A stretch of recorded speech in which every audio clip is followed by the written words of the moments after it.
오늘 우리는 2022년 부활절을 맞이하고 있습니다. 기독교 신앙에 있어서 중요한 절기가 몇 가지 있는데 그 중에 빠질 수 없는 절기 중 하나가 바로 오늘 이 부활절일 것입니다. 이는 초기부터 그 역사가 매우 분명한 절기이기도 하고 또 예수 그리스도의 부활은 기독교 역사에서 핵심 요소이기 때문이기도 합니다. 그렇기에 우리 믿는 자들은 예수 그리스도의 부활을 실제로 믿고 이를 나의 신앙에 있어서 명확하게 드러낼 수 있어야 하는 것이, 또 받아들일 수 있어야 하는 것이 매우 중요한 일이다 말씀드릴 수 있습니다. 하지만 오늘날처럼 첨단 과학의 시대에 살고 있는 현대인들에게 이 예수님의 부활 사건은 별로 진지하게 받아들여지지 않는 것만 같습니다. 대부분의 사람들은 도대체 사람이 죽었다가 살아난다는 것이 말이 되느냐, 예수님의 부활은 제자들의 환상이거나 예수님의 가르침에 대한 제자들의 기억에 불과하다고, 즉 그들의 마음속에 살고 계신 분이라고 생각을 한다는 것입니다. 반면에 어떠한 사람들은 별로 깊이 생각하지 않은 채 다시 살아났다는 사실이 단순히 어떠한 신비한 이야기, 기적과 같은 이야기로 받아들여지기도 합니다. 간혹 요즘도 죽었다가 다시 살아났다라는 사람들의 이야기를 듣는 것과 비슷하게 말입니다. 이는 믿지 않는 현대인들만의 이야기가 아닙니다. 요즘 기독교인들 중에서도 부활의 사건을, 예수님의 부활의 사건에 대하여 중요하지 않게 생각하거나 또 깊이 있는 접근을 하지 않는 기독교인들이 적지 않습니다. 그래서 그러한 사람들은 부활절을 계란을 나눠주는 교회 행사 중에 하나로 취급하기도 합니다. 왜 그럴까? 우리가 좀 생각을 해보면 그럴 수 있겠다 싶습니다. 왜냐하면 이성과 과학적 접근으로는 예수님의 부활을 설명하기가 너무나도 어렵고 또 나와는 상관없는 이야기처럼 들릴 때도 있기 때문입니다. 하지만 이렇게 부활이 불가능하다고 주장하는 사람들은 하나님의 섭리하시는 생명의 깊이를 전혀 깊게 이해하지 못하는 사람들입니다. 왜냐하면 현재 우리가 알고 있는 살았다 또는 죽었다 하는 생물학적인 생명 현상에 대한 세상의 지식은 아주 부분적인 것에 불과하기 때문입니다. 그렇게 이러한 생명에 대한 온전한 지식은 주님이 다시 이 땅에 오실 때 지금 우리가 전혀 상상할 수 없는 그러한 생명의 깊이로 드러나게 될 것입니다. 그리고 예수님의 부활은 바로 이러한 생명의 깊이와 가장 깊은 연관이 있는 사건입니다. 또한 예수님의 부활을 우리가 생각할 때 막연히 상상하는 단순히 현재의 몸으로 다시 살아나는 현상으로 보는 사람들도 많이 있지만 이 생각 역시도 옳지가 않습니다.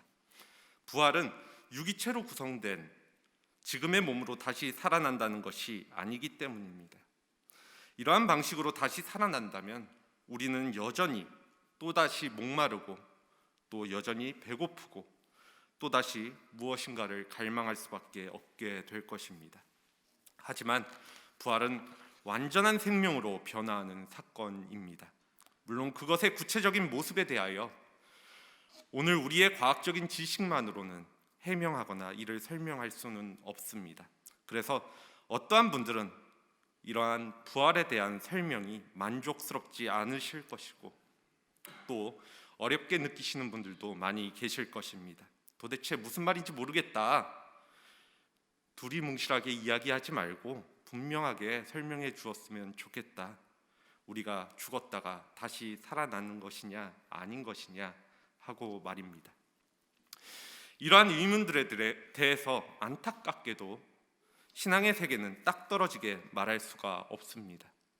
예수님께서도 성경 속에서 하나님의 나라를 딱 떨어지게 분명하게 말씀하지 않으시고 비유로 말씀하시기도 하셨고 또 절대적인 세계는 인간의 정교한 장치를 만들듯이 그렇게 앞뒤가 딱 맞아떨어지도록 검토해서 증명할 수 있는 것은 아니기 때문입니다. 다만 분명한 것은 절대적인 세계, 즉 하나님의 나라와 그분이 계시는 하나님이 우리에게 알려주시는 것만큼만, 그러니까 우리에게 알려주시는 것만큼만 우리는 조금씩 알아갈 수 있을 뿐이라는 것입니다. 예를 들어 아이들에게 부모님이 자신을 얼마나 사랑하는지 물어본다면 실제 부모가 자신을 사랑하는 그 사랑을 너무나도 명확한 수치로, 명확한 근거를 들어서 이성적으로 설명하는 자녀들은 아무도 없을 것입니다. 우리 부모님은 나를 72%만큼만 사랑해. 우리 부모님은 나를 100% 사랑해. 그러한 이유는 이러한 것들 때문이야 하면서 이를 설명할 수 없다라는 것입니다. 다만 아이들은 자신을 향한 부모님의 따뜻한 마음을 통하여서 부모님이 보여준 그 모습 정도의 수준에서 나를 사랑하고 있구나 하고 경험할 뿐입니다. 마찬가지로 하나님의 절대적인 세계를 완전히 알기에는 우리는 어린아이처럼 부족합니다. 따라서 생명의 궁극적인 실체라 할 수 있는 예수님의 부활도 부모님의 따뜻한 가슴에서 그 사랑을 경험하는 어린아이와 같은 방식으로만 이해할 수 있습니다. 그렇게 우리가 조금 더 말씀을 알아가고 또 하나님과 가까워짐을 통하여 신앙이 자라고 또 성숙하여지면 조금 더 이 구체적인 방식으로 또 이 부활을 이해할 수 있게 될 것입니다. 이러한 점에서 우리는 그것들을 먼저 경험하였던, 즉 예수님의 부활에 대하여 기록한 성서의 기자들의 경험을 소중하게 생각하고 또 그 말씀에 귀를 기울여야 합니다. 그렇게 오늘 본문인 사도행전 속에서 저자인 누가가 전하는 베드로의 설교를 통하여서 그들의 경험에 비추어 예수님의 부활의 경험을 함께 나눌 수 있는 오늘 이 시간 되어지길 원합니다. 오늘 말씀 속에서 베드로는 로마 백부장인 고넬료의 집에서 설교하는 모습이 나타나게 됩니다. 예수 그리스도의 복음이 구체적으로 이방인에게 전달되어지는 대표적인 사건이 바로 이 베드로가 고넬료를 만난 사건이라고 말씀드릴 수 있습니다. 본문 이전의 배경을 조금만 더 살펴본다면 고넬료는 가이사랴 주둔 로마 부대에서 백부장이라는 지위를 갖고 있었던 사람이었습니다. 그는 유대인은 아니었지만 경건한 사람이었고 하나님을 경외하며 백성들을 많이 구제하는 사람이었다고 오늘 본문 이전에 기록되어 있습니다. 그럼 그가 어느 날 환상을 보게 되는데 가이사랴에서 얼마 떨어지지 않는 바닷가 마을 욥바에 머물고 있는 베드로를 데리고 오라는 천사의 말을 듣습니다. 그리고 그 비슷한 시간에 베드로 역시도 기도하던 중에 어떠한 환상을 보게 됩니다. 결국 베드로는 고넬료의 집으로 찾아오게 되었고 오늘 본문의 설교를 하게 되었습니다.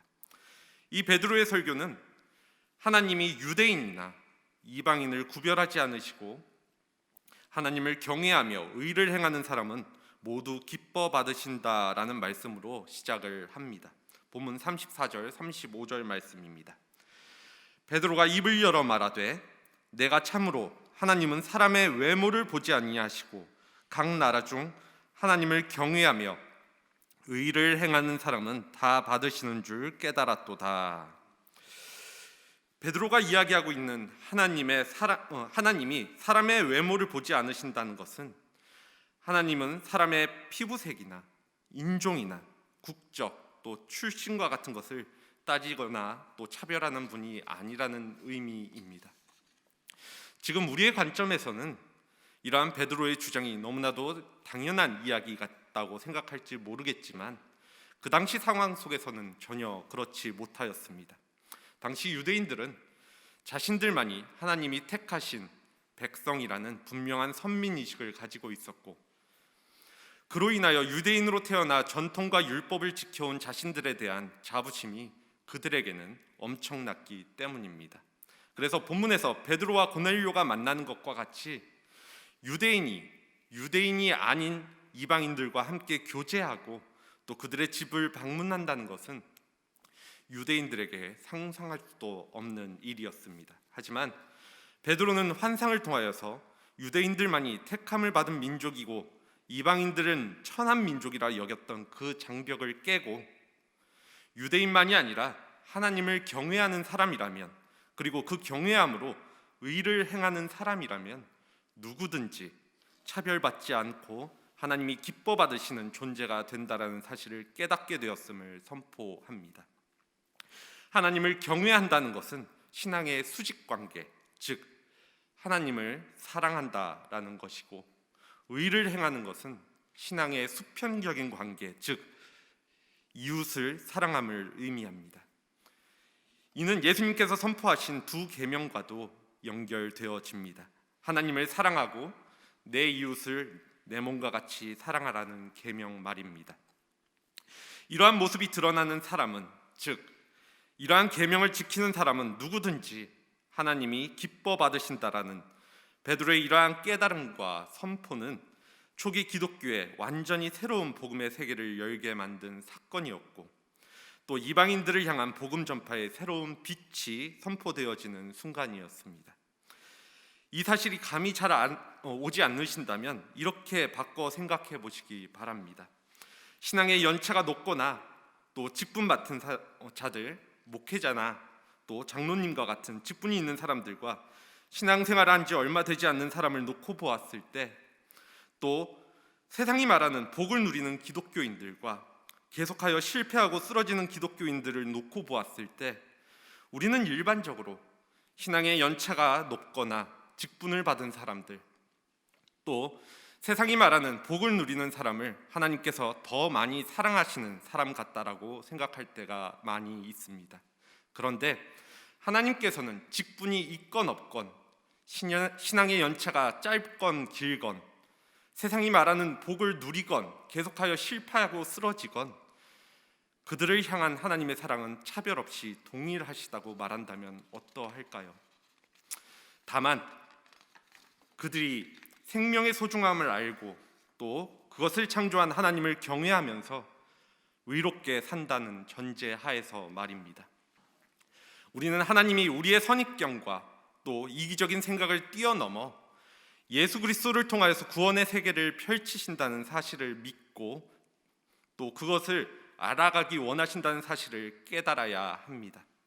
베드로는 이제 하나님이 다른 방식으로 말씀을 주셨다고 증언을 합니다. 그것은 만민의 주 예수 그리스도를 시켜서 선포하신 평화의 복음입니다. 본문 36절 말씀입니다. 만유의 주 되신 예수 그리스도로 말미암아 화평의 복음을 전하사 이스라엘 자손들에게 보내신 말씀. 화평의 복음이라는 말에 이 시간 집중해 보시기 바랍니다. 하나님은 예수 그리스도를 통하여서 화평, 즉 평화를 주셨습니다. 그것이 오늘 베드로가 말하고 있는 복음입니다. 이 화평의 복음은 화평하게 하는 복음을 의미하고, 또 예수 그리스도 없이는 하나님과 개인 그리고 민족과 국가들 사이에 진정한 평화를 누릴 길이 없다라는 뜻이 있습니다. 즉 예수 그리스도를 통하여서만 진정한 화평을, 평화를 누릴 수 있다라는 말씀입니다. 신약 성서에 사용된 언어인 헬라어에서 평화를 에이레네라고 하는데, 당시 정치적 또 종교적 철학적 의미의 평화란 인간이 자기 스스로 이 땅에서 펼쳐 보이려고 하는 평화를 의미하고 있었습니다. 그러나 이러한 평화는 말로만 가능한 세계가 아닙니다. 다시 말해 평화는 우리가 평화롭게 살겠다고 노력해서 실현 가능한 세계가 아니라는 것입니다. 많은 정치적 또 종교적 철학적 관점에서 사람들은 평화를 시도하였지만 여전히 평화는 세상 가운데 존재하기 어렵습니다. 그리고 이는 이 세상의 평화뿐만이 아닙니다. 하나님과 우리의 단절된 관계가 다시 화평케 되는 것, 즉 평화롭게 되는 것 역시 우리의 노력으로는 불가능한 일입니다. 그렇기에 베드로의 주장은 세상의 평화이든 하나님과의 평화이든 우리가 스스로 만들어낼 수 있는 결과물이 아니라 오직 예수 그리스도만이 그 평화를 만드시는 분이시며 곧 평화의 핵심이라는 것입니다. 즉 예수 그리스도를 통하여서만 세상의 차원에서 이 땅에서의 평화가 실제로 가능하여지고 또 하나님과의 관계의 회복이 이루어지며 그리함으로 나와 하나님 사이의 평화 역시도 가능하다라는 사실입니다. 물론 이 말이 단순히 평화를 위한 인간의 모든 노력과 행위는 무의미하다는 것은 아닙니다. 우리는 가능한 힘을 다하여 이 세상의 평화를 위하여 수고하고 힘써야 함은 분명합니다. 마태복음 5장 9절에 기록된 산상수훈의 팔복 말씀에서도 예수님께서는 화평하게 하는 자는 복이 있나니라고 말씀을 하셨습니다. 일예로 우리나라를 보았을 때 남북 분단의 체제가 통일의 문제는 뒤로 하고서라도 평화의 관계로 바뀔 수 있도록 최선의 노력을 기울여야 함은 당연합니다. 이 문제가 우리의 힘으로는 되지 않으니 방치하거나 포기하고 있으라는 말씀이 아니라는 것입니다. 다만 이러한 평화는 또 이러한 평화를 향한 우리의 노력이 절실하기는 하지만 그럼에도 그것으로 진정한 평화가 우리에게 보장되는 것은 아니라는 것을 말씀드리고자 하는 것입니다. 2000년 전 예수님을 십자가에 처형시킨 유대인들도 그들의 관점에서는 평화주의자들이었습니다. 다만 유대교의 평화를 위해서 예수가 선포한 평화의 복음은 사라져야 했을 뿐입니다. 또한 로마 입장에서는 자신들의 평화를 위해서 사회를 혼란스럽게 하는 예수님이 그 하나님의 나라에 대한 메시지는 중지되어야만 했습니다. 예수님을 처형한 유대인들이나 로마의 정치인들은 오늘날 우리가 살아가는 세상의 모습과 다를 것이 하나도 없습니다. 요즘 한창 러시아와 또 우크라이나의 전쟁이 계속되고 있는데 러시아는 자신들의 평화를 주장하면서 우크라이나와 전쟁을 하고 있지요. 이 일에 대하여 미국과 같은 나라는 또 다른 어떠한 나라들은 무기를 공급하는 방식으로 평화를 주장하고 또 어떠한 나라들은 경제 제재를 통하여서 압박을 줌으로 평화를 주장하기도 합니다. 러시아와 우크라이나 전쟁이 체감이 잘 안 되신다면 우리나라와 북한의 주제로 바꿔보아도 마찬가지입니다. 우리는 우리의 방식으로 평화를 주장하고 북한은 북한의 방식으로 평화를 주장하고 있다라는 것입니다. 그런데 잘 아시겠지만 이러한 방식으로는 국가 사이의 진정한 평화는 불가능합니다. 한 국가가 완전히 다른 국가를 점령하여 이긴다 하더라도 그 상처와 피해가 있기에 그것이 진정한 평화라고 말할 수는 없을 것입니다. 국가와 국가만이 아니라 개인과 개인 사이도 역시 그렇습니다. 이러한 방식으로의 평화는 상호 간의 이해 상충이 일어날 수밖에 없는 문제이기 때문입니다. 다시 말씀드리지만 제가 말씀드리는 것은 우리의 모든 평화에 대한 노력이 무의미하다는 것이 아닙니다. 이는 이러한 평화에는 궁극적인 한계가 있음을 말씀드리는 것입니다. 이것이 성서의 가르침입니다. 국가 간의 평화 조약이나 또 기업가 노사 간 분쟁 조절 등 여러 가지 평화를 위한 규약들이 가져오는 결과는 한계가 있기에 이를 근본적으로 넘어서는 예수 그리스도를 통한 하나님의 구원 사건이 아니면 진정한 의미에서의 세상의 평화가 불가능하다라는 것입니다. 저는 지금 평화의 불가능에 초점을 두고 있는 것이 아니라 오히려 하나님이 행하시는 평화의 가능성에 초점을 두고 말씀을 드립니다. 하나님이 행하시는 평화가 그 모든 것의 관건입니다. 초기 기독교인들은 하나님이 일으키시는 새로운 차원의 구원 사건에서 진정한 평화의 길을 찾았고 또 그것을 제시했습니다. 오늘 베드로의 입을 통해서 그들은 이렇게 고백을 합니다. 본문 38절에서부터 40절까지의 말씀입니다. 하나님이 나사렛 예수에게 성령과 능력을 기름 붓듯이 하셨음에 그가 두루 다니시며 선한 일을 행하시고 마귀에게 눌린 모든 사람을 고치셨으니 이는 하나님이 함께 하셨습니다. 우리는 유대인의 땅과 예루살렘에서 그가 행하신 모든 일의 증인이라. 그들이 그를 나무에 달아 죽였으나 하나님이 사흘 만에 다시 살리사 나타내시되, 하나님께서는 예수님을 이 땅에 보내셔서 선한 일을 행하시고 또 마귀에 눌린 사람을 고치셨습니다. 그 모습이 마치 성령과 능력을 하나님이 예수님께 끊임없이 기름 부어 주시는 것 같았고, 또 그게 가능했던 것은 하나님이 예수님과 함께 하셨기 때문이라고 베드로는 고백합니다. 그리고 결정적으로 유대인들과 로마의 권력 사이에 서로의 이해관계에 의해서 예수님이 십자가에 달려 죽으셨으나 하나님께서 사흘 만에 다시 예수님을 살리셨고, 즉 부활하셨고, 그 모든 일에 자신들이 증인이라고 말하고 있다라는 것입니다. 예수님께서는 단지 본받을 만한 선한 일을 하다가 정치적으로 희생되었던 정도의 성인이 아니라 죄로 인하여 죽을 수밖에 없는 인류를 구원하시기 위하여 오신 그리스도이시고, 그것을 위하여 십자가에 자신의 생명을 들이신 분이십니다. 즉 예수님께서는 십자가의 죽으심으로 우리가 그분을 믿을 때 하나님과 나 사이에, 또 개인과 개인 사이에 화평을 이루셨습니다. 그것이 분명하다라는 증거가, 그것이 진짜라는 증거가 바로 하나님이 예수님을 사흘 만에 다시 살리셨다라는 사실입니다. 예수님의 제자들과 또 초기 기독교인들은 이러한 이유로 예수님의 부활하심을 증언하기를 쉬지 않았습니다.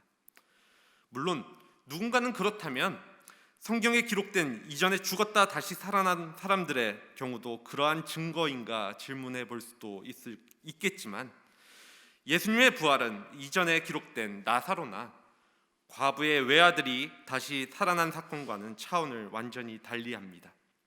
왜냐하면 베드로의 설명에 따르면 예수님의 부활은 모든 사람들에게 나타나신 것이 아니라 하나님께서 증인으로 미리 택하신 이들에게 나타나셨기 때문입니다. 이 사실을 본문 41절은 이렇게 기록합니다. 모든 백성에게 하시는 것이 아니요 오직 미리 택하신 증인 곧 죽은 자 가운데서 부활하신 후 그를 모시고 음식을 먹은 우리에게 하신 것이라. 예수님의 부활은 누구에게나 그 모습이 드러난 사건이 아니라 예수님의 증인으로 살아갈 사람들에게만 특별하게 나타난 역사적 하나님의 사건이었습니다. 그들은 예수님을 믿었기에 부활하신 예수님을 알아볼 수 있었던 것입니다. 그것은 하나님의 계시이며 그들의 신앙과도 관련된 문제입니다. 이는 예수님의 부활이 신빙성이 없는 오직 기독교 안에서만 주장하고 있는 사건이라는 뜻이 결코 아닙니다. 설교의 서두에 저는 여러분들에게 우리의 지식이나 시야는 흡사 어린아이와 같아서 궁극적인 세계를 알기에는 한없이 모자란다고 말씀드렸습니다. 그렇기에 예수님의 부활이 그를 증언한 사람들에게만 특별하게 일어난 사건이라고 해서 예수님의 부활에 신빙성이 없다라고 주장하는 사람들이 있다라면 그 사람은 생명의 깊이와 신비를 전혀 깨닫지 못하고 있는 사람이라고 말씀드릴 수 있습니다. 왜냐하면 예수님의 부활은 역사 가운데서 유일해적인 사건이기 때문입니다. 유일해적인 사건을 완전하게 증명할 수 있는 방법은 없습니다. 그것은 예수님이 재림하시는 마지막 때에 온전하게 드러나게 될 것입니다. 이를 예시를 들어 설명드린다면 이러한 것입니다. 우리가 이제껏 한 번도 볼 수 없는 심해 깊은 곳에 사는 물고기가 있는데, 그 물고기가 수면 위로 딱 한 번 올라왔을 때 그것을 우리 눈으로 확인했다라고 한다면 그 생명체의 존재를, 그 물고기의 존재를 그것을 본 적이 없는 이들에게 그것을 보았다, 그것이 있다라고 그 사실을 증명할 수 있을까요?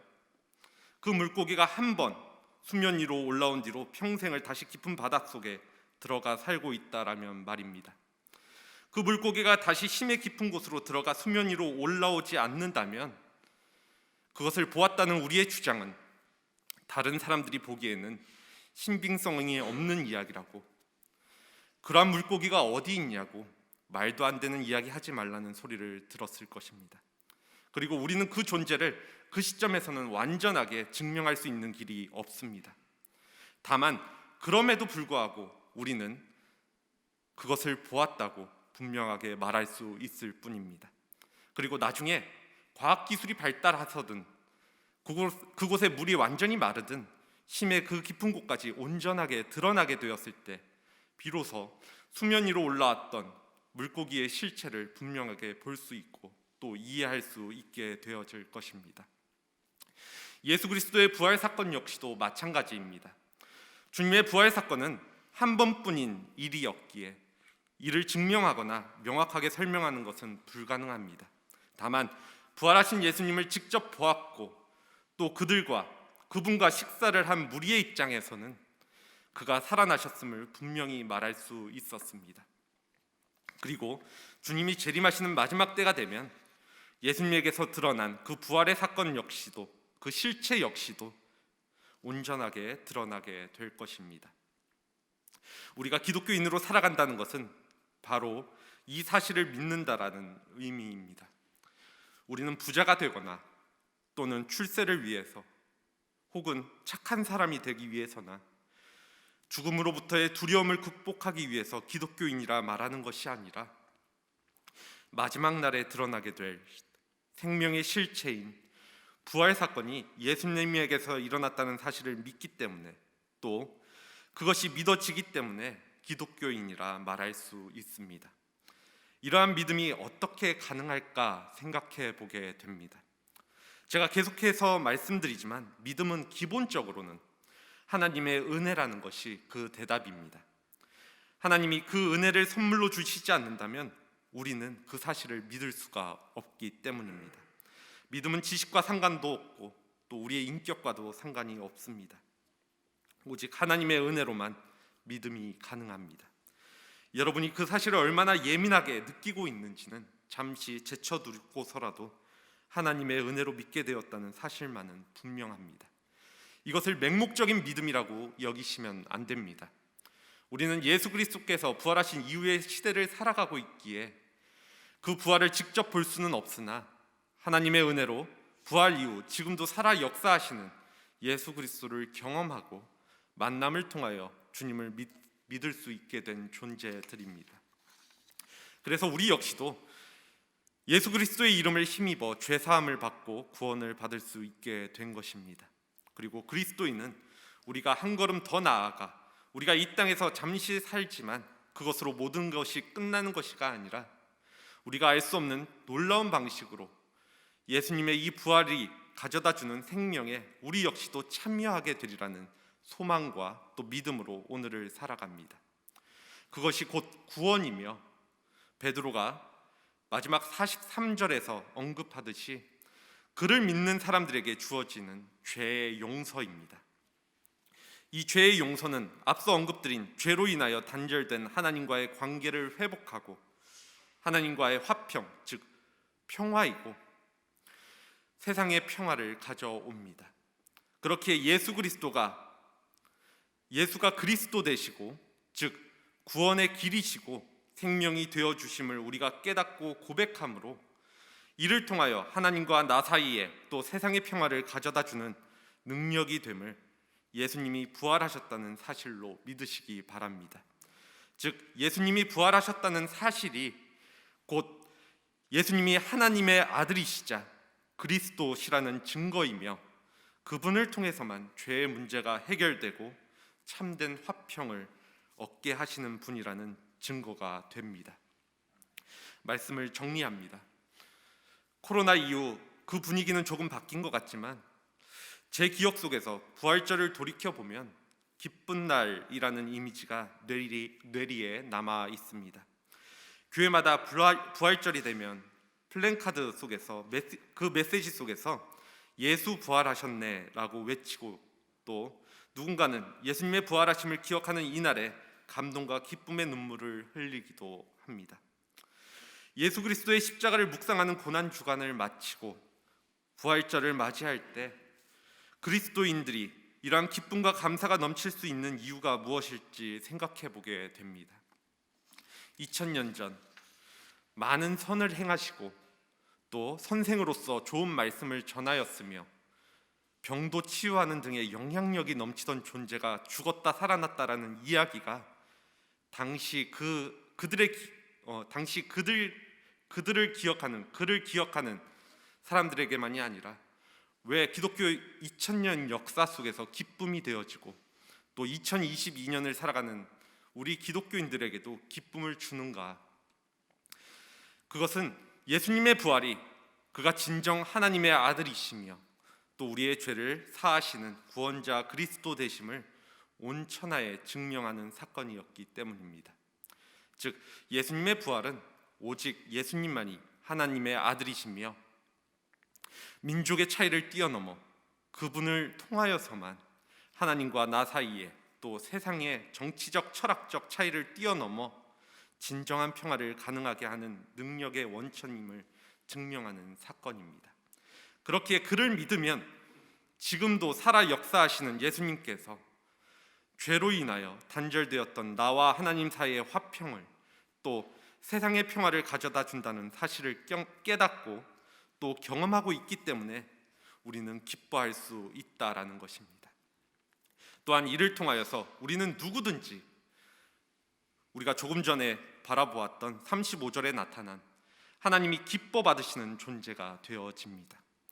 하나님과의 화평은 하나님을 사랑하는 것, 즉 하나님을 경외하는 것이고 세상의 평화를 가져다 준다는 것은 의를 행하는 이웃을 사랑하는 모습으로 드러나게 되어지기 때문입니다.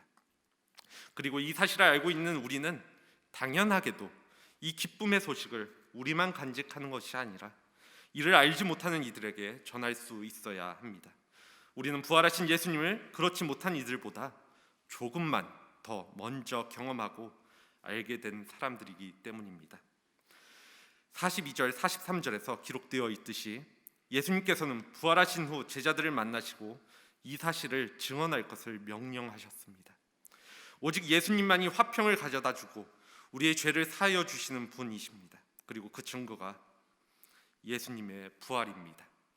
오늘 2022년 부활절을 맞이하며 예수님이 부활하셨다는 사실이 가져다 주는 평화와 또 구원의 메시지에 진정으로 환희와 기쁨이 넘치는 우리 모두가 되어지기를, 또 이를 증언하는 삶 살아가는 한사랑교회 공동체 모두가 되어지기를 간절히 소원합니다.